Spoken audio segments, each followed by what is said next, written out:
Like many couples, my husband and I discussed becoming parents someday.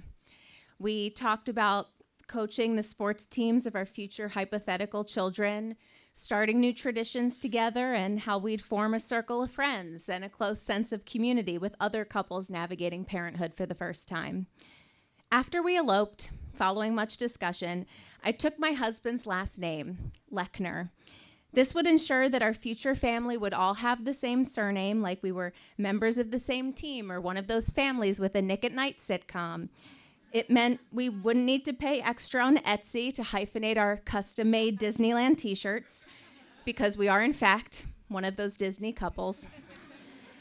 Plus, knowing my husband and I, and judging by our already extensive collection of annual holiday cards, we would rope our future offspring into some kind of holiday card or production each year titled something like A Very Lechner Family Christmas, and send it to all our loved ones and closest acquaintances. It felt like a new adventure awaited us, getting us one step closer to people who drink wine coolers in backyards while yelling at their much adored and annoying children. The dream. Besides, let's face it, the world is in many ways built for families with kids. When I was growing up, I could only name one married couple I knew who didn't have them. Becoming parents guarantees you're a member of this super popular club of people who are all in this beautiful, terrifying muck together, and it was the next expected step after formalizing our union. So, a few years ago, after all the marriage excitement and paperwork was finished, it was time to start trying, which is like normal intimacy, but now you really mean it this time.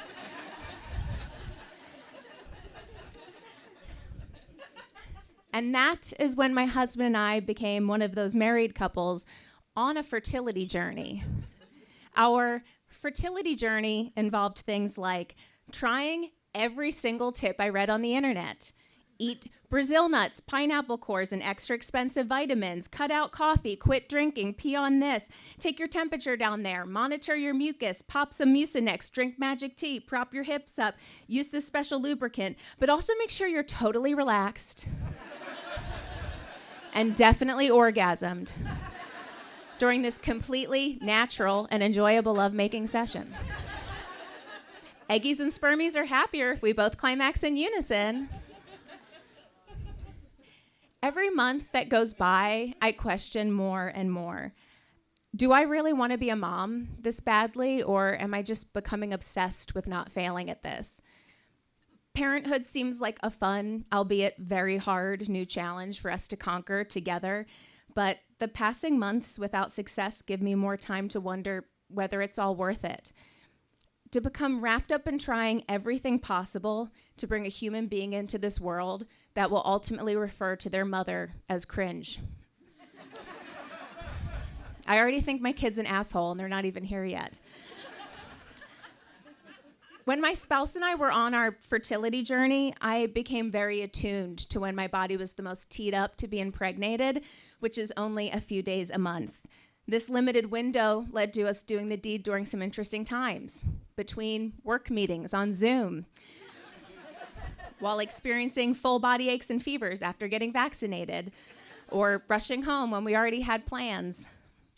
Any challenges we experience while trying to conceive prompt unsolicited pep talks from medical professionals and loved ones. Just get back up on the horse and try again. I guess my husband is the horse in this scenario. Anyway, my father-in-law and brother-in-law plan to visit Los Angeles while my husband and I are on this fertility journey. And a few weeks beforehand, I mentioned to my husband, we can totally skip the trying to have kids thing if they're in town during our fertile window. And we decide we'll wait and see. It probably won't even be an issue. And we prepare for their visit. They come, not sexually. Like, they arrive at our apartment from the Midwest. And we take them out to trendy restaurants, historic landmarks, Hollywood photo ops. All the while, I'm peeing on sticks and monitoring the signs.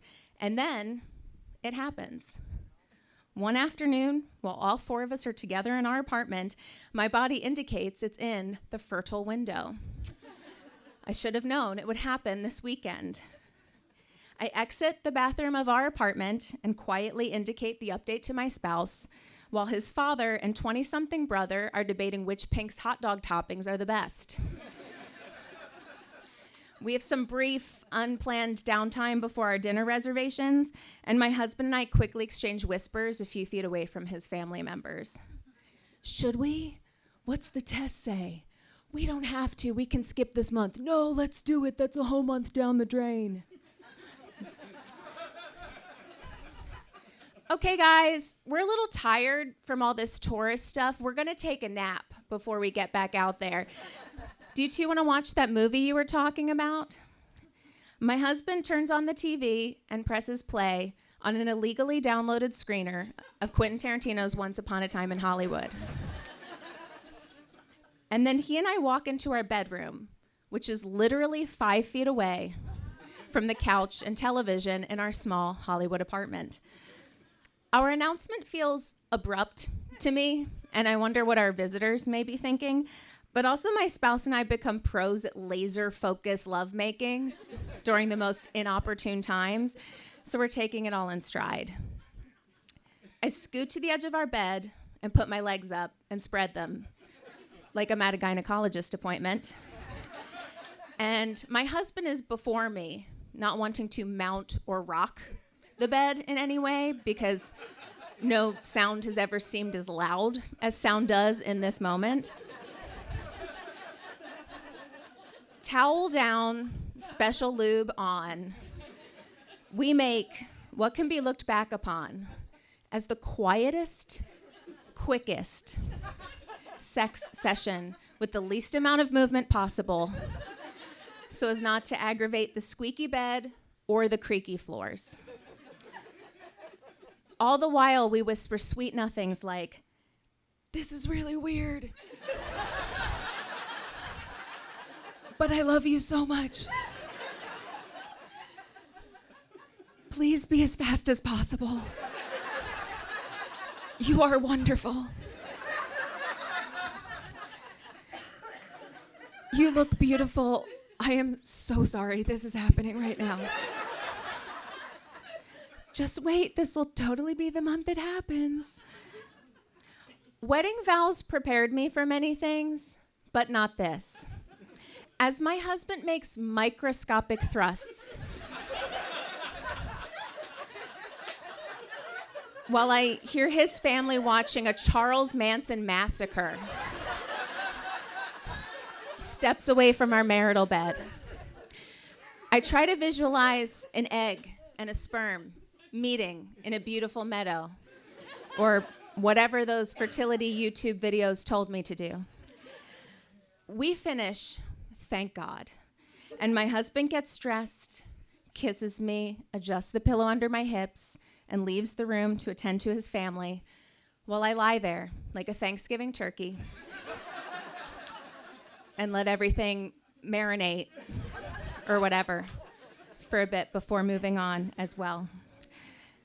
Sometimes I try to meditate in those moments, but as the months wear on, I usually just lie there and play on my phone, watching Instagram reels of parenting memes that may someday become my reality.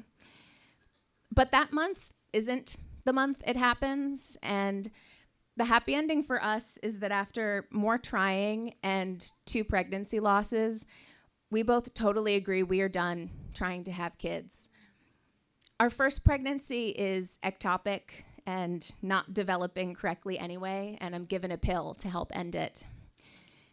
And after our OBGYN tells us during our second miscarriage that there's nothing they can do, my husband and I leave the doctor's office and we walk to the elevator together holding hands.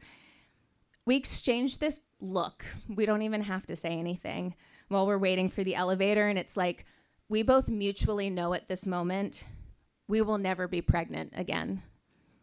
This is our last time trying for this. We want our lives back. A life we loved before we started trying to add kids to it. It's enough, and it's complete without having children. I just want to feel like myself again.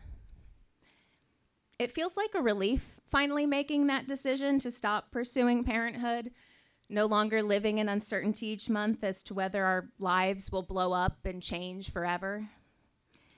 As I see the parents around us in our lives, I realize I don't want to be a mom badly enough to figure out what the next steps would be to make it happen for us or to try everything possible to become a parent. Now it's like we're a different version of the couple we were before. Any matching Disneyland shirts are for the two of us, or for our nieces and nephews, or our friends. With each passing year, we feel reaffirmed, even if we're not following the life roadmap we thought we would, or most of the people in our lives, and quite frankly, the world have followed. It's different and it's uncharted, but in many ways, the fun is now we can make our lives entirely what we want them to be.